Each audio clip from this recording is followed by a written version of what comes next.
Her words cut cleaner than any blade. The laughter around the table clinked like broken glass.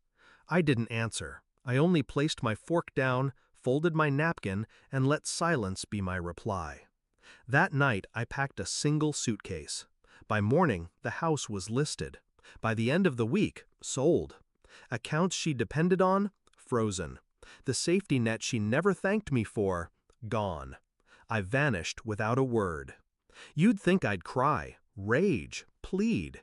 But betrayal doesn't always arrive with violence. Sometimes it drips, slow and quiet, until the glass is full. Growing up, I was the dutiful one, the glue, the problem solver. When Dad left, I became her shadow. Paid bills, handled paperwork, cooked dinners. She joked to friends, "She's more like my little husband than my daughter." It was meant to be funny. It wasn't. My sister? She was the adored one.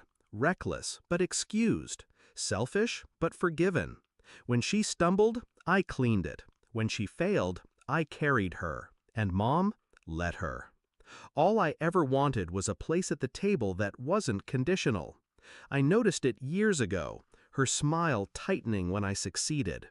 When I bought the house, she called it, "too much for you." When I got promoted, she said, "don't get arrogant." Still, I thought she loved me, until her birthday. Wine glass raised, that smile, sharp, cruel. The best gift? You leaving my life. The table roared. My sister laughed the loudest. That was the night I stopped being their safety net.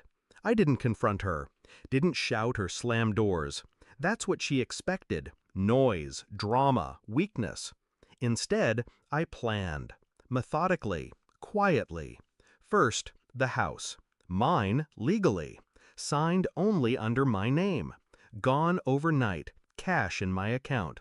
Next, the joint savings she leaned on. Closed. Every automatic draft she relied on, rejected. She woke up a week later with bills piling and no fallback. I rented a small apartment 2 towns over. Bare walls. Silence. Peace. No one knew. I cut ties clean. But then the calls started. Unfamiliar numbers. Voicemails I didn't answer. Her voice trembled, each message sharper than the last. At first, "Where are you? This isn't funny." Then, "Your sister can't pay the mortgage. I told her you'd help." Finally, "You think you can just abandon family? You'll regret this." I listened in the dark, expressionless. Every word confirmed what I already knew. I was never a daughter. I was their crutch. The real revenge wasn't the money. It was the mirror I held up. Without me, the cracks widened. My sister's debts surfaced. Creditors circled. Mom's carefully constructed image of the strong matriarch collapsed under the weight of overdue notices and eviction threats. I'd built the scaffolding of their lives, and when I pulled it away, everything crumbled. And I didn't lift a finger. 3 months later, I saw her again. Not planned. A chance encounter, if you believe in chance. Grocery store aisle. She looked thinner, paler. Pride crapped around her eyes. When she saw me, she froze. "Where have you been?" Her voice was small. I looked at the basket in her hands. Bread, milk, coupons clipped to the top. Survival shopping. Not the woman who once raised a glass and mocked me. I didn't answer, just tilted my head, calm, unreadable. Her lips trembled. We can talk. Fix this." I almost laughed. Fix this? There was nothing broken, only revealed.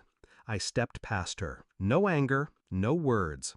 Just the quiet power of someone who doesn't need to explain.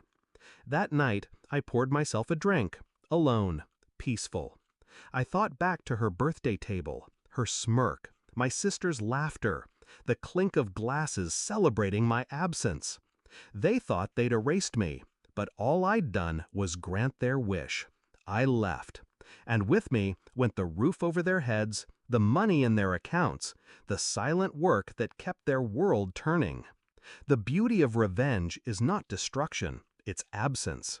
letting someone choke on the void they created.